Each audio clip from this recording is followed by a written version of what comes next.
לסוס, זה פשוט הערכה של היד שלנו כדי שנוכל להגיע לסוס. זה יד ארוכה. והצלילים שאנחנו משמיעים, ההצלפה שאתם שומעים, פשוט הקצה של החוט עוברת מהירות הקול.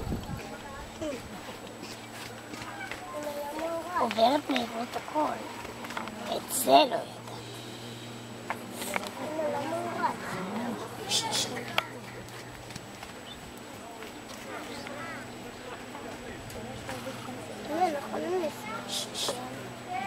סתם לסבר לכם את האוזן, הסוס חסר לו בערך 70 קילו במשקל. בגלל הטיפולים,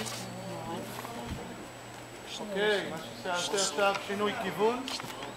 אוקיי, סוגר לו את כיוון ההליכה, משנה לו את הכיוון וגורם לו להמשך תנועה. בעצם סוס מבצע פעילות שאנחנו מבקשים ממנו לאחר שאנחנו משדרים לו, אדוני, אני המנהיג עכשיו, אתה תעשה מה שאני אומר לך. אם שי לא היה משדר לו מנהיגות, הסוס היה עושה מה שהוא רוצה. אוקיי, אנחנו עובדים בשלושה ערוצי תקשורת. ערוץ קולי, שפת גוף ולחץ ישיר. מה זה אומר? הערוץ הקולי זה מה שהוא מוציא מהקול. צקצוק במקרה שלו או שריקה את האות שין. וואו זה נקודה קולית. שפת גוף זה מה הוא עושה עם הגוף שלו, עם הידיים, עם הרגליים. ולחץ ישיר, שימו לב ליקוק השפתיים. הסוס מלקק שפתיים, ראיתם? זה אומר שהוא מתחיל להבין מה רוצים ממנו ולהירגע.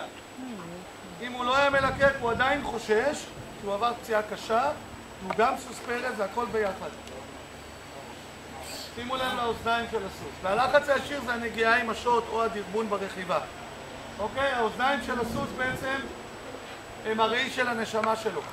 בדרך האוזניים של הסוס אני יכול לדעת אם הסוס חולה, עצבני.